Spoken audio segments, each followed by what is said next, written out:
I built to make B2B SaaS for other people. When you start realizing that your life comprises so much more than like your function and output, start to crave liberal arts. Hey guys, I've been wanting to make a video for a really long time now, but I guess I've just been waiting for creativity to strike. I suppose that's just kind of the deal with vlogs nowadays, is that people will wait for like a really interesting day in their life to happen. Low-key, I've been wanting to make a vlog about this hackathon that I'm hosting, but it's really stressed me out just to think about like having to orchestrate all the shots. I kind of hate like going outside and like having my stupid little phone out. That's why I kind of wanted to make today's video, which is a lot more off the cuff. Today I just kind of wanted to talk about startups and like this like whole pressure to build that I've been feeling recently. This summer I was building a startup with one of my coworkers. It was called Enlist and it was an AI headhunting app, and we actually got super into it. I remember investing our first like $60 each to buy like the domain. We're like, oh my god, this is like the first time we're actually like putting money into something that's going to like build our future or whatever. This was the first time where I was actually building something that felt more like a startup. Up until then, I had just been building, I guess, like little full stack apps that I could share with my friends and stuff. And so when I started building this AI headhunting app, I was so excited to actually get it into like actual recruiters or like startup founders' hands. And you know, we did all these like customer discovery interviews, and it was just like really interesting to learn about people's problems and be like, okay, I can like actually build something that solves people's problems and then maybe like profit off of it. But with this being my first like actual like startup like idea, I ran into my first dilemma, which I totally didn't expect. Every time I would build, I would get really stressed out about the implications of my project working out. We had just built like a scrappy little like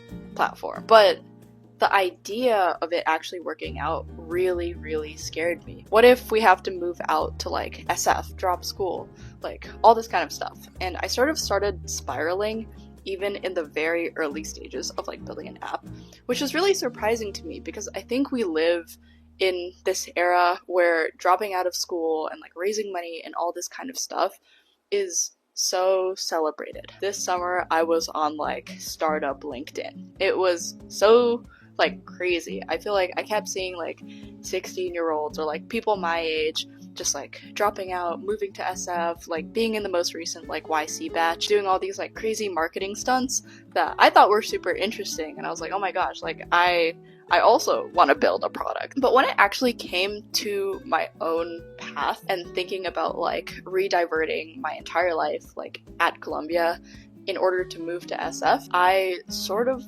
panicked. And it feels kind of silly, I guess, to reflect on now because we were just so early. I mean, all we had really done was just like build a couple features and then like buy like a website domain. But the prospect of the future really freaked me out and led to an insane amount of like friction and burnout, to the point that I kind of didn't want to build the project anymore. It kind of got me thinking, I guess, about like multiple things.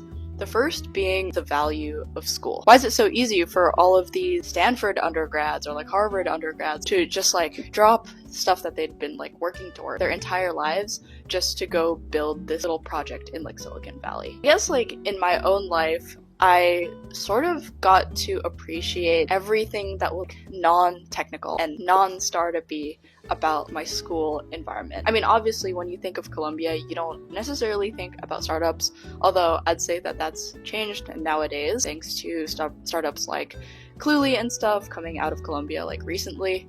But I will say that I started to really cherish things that I had learned in class that were nothing to do with CS or tech or anything of like the ecosystem that was starting to just like look like the looming future in my life. I guess I started to think about my literature humanities class of all things and thinking about like all the texts that we'd read and how if, you know, I moved out to Silicon Valley, who the heck am I going to talk to about St. Augustine or whatever? And these were never things that I necessarily like cared very deeply about until I thought about actually losing them. And then it started to really just strike me that, oh my gosh, if I drop my entire education, I'm going to lose out on all these amazing conversations, and also conversations with people who are different than me.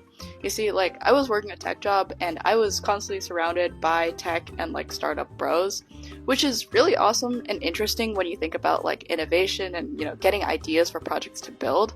But when you start realizing that your life comprises so much more than like your function and output, I think you start to crave, I don't know, like the liberal arts. I just got so freaked out about like losing all of that prematurely just to build this little tech idea. And I guess it made me reflect on my own path as a student and individual. Like, was I built to make B2B SaaS for other people? I guess my first takeaway from getting burnt out by this whole like startup culture thing and building culture thing, even prematurely, was just appreciating the value of school, I guess the diversity of opinions and perspectives that you can actually get. The second thing that I sort of started to think about when I got over this whole existential stress of thinking about the future was this idea of just like projects and agency in general. As I said earlier, building AI Headhunters was the first time I'd actually built like a startup-y idea. Up until then, everything had sort of been a project that I could sort of compartmentalize. I could have school and then the project going on the side, and a lot of the time the project working would spill into my time spent at school. But it was like never my main quest, you know? I guess I started to really value the time I had within the framework of school to just work on my own thing. I know that sounds really counterintuitive because it feels like the point of going to university is to do university. One of the beautiful things about actually being in college, if you have the privilege to do it, is to have this blanket identity, you know, of you being a college student, while also having this ubiquity of time to do basically whatever you want. I feel like this is one of the moments where you have the least number of like personal or interpersonal responsibilities. Most of the tasks that you have to do in school are just completing schoolwork, doing homework, and getting your P-sets in on time. Ultimately, you can still hide behind your academic identity while building all of these little side things that just let you learn and actually like explore things that you are interested in. I think I do want to go back to the idea of this like pressure to build and to monetize. A couple of days ago, I actually went to this event that was hosted by a VC firm. One of my friends said this really interesting thing, which was when you build projects, it's mostly to maximize your learning and building and personal growth experiences, whereas when you do startups, the main goal ultimately just to do sales and make money. And certainly I got a sense of this at my startup job. Everything sort of went down to sales. If you did a sales call well, then ultimately your product gets used. Or if you market it in a particular way, that will become the defining face of your product. And I guess I've just been sort of grappling with the fact that I've spent all of this time trying to think of things that are like inherently monetizable instead of just maximizing my own personal growth. And so this kind of just got me thinking about like the whole point of like consumer social.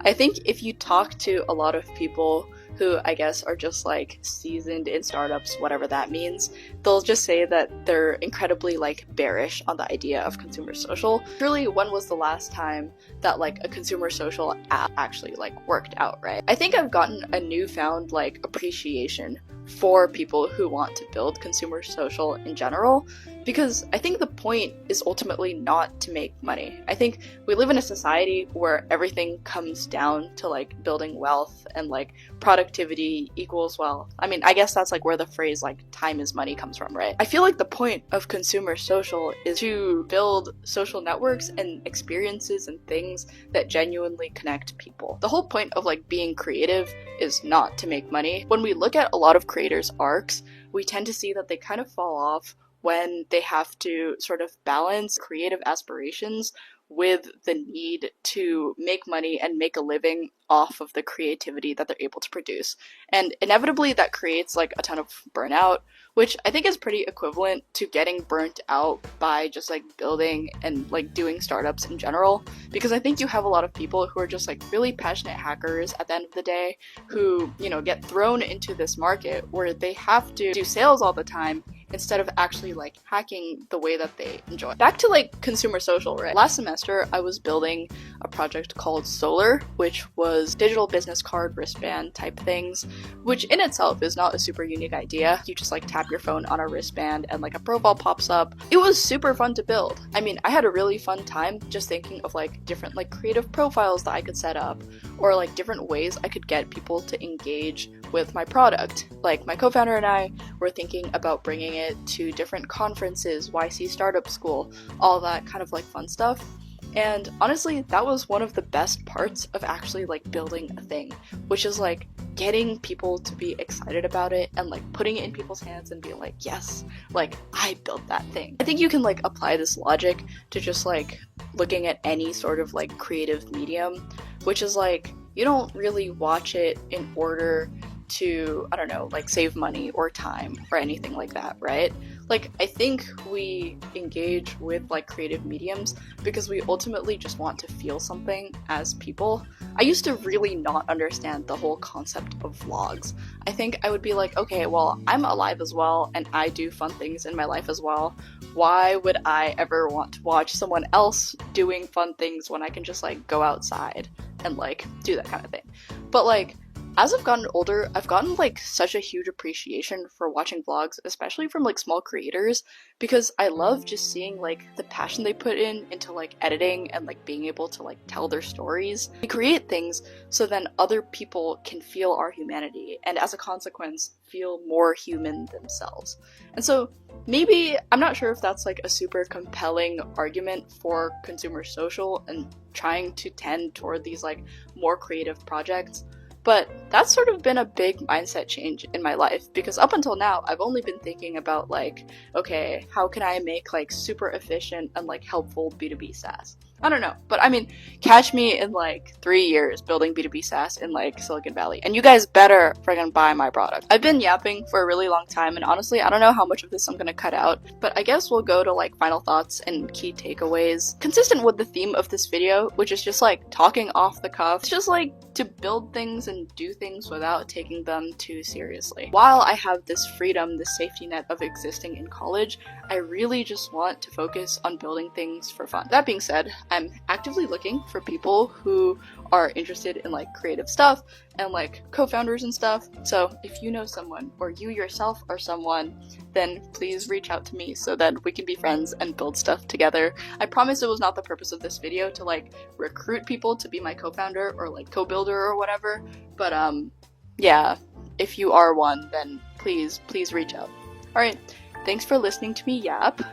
This is definitely like a new experience for me. I will not lie, it took a couple of takes to be comfortable to sort of just like talk to a camera, face myself, but I think this is really good, and if a lot of people find my thoughts interesting, then maybe I will continue to yap in front of a camera. Thank you guys for watching. Bye bye.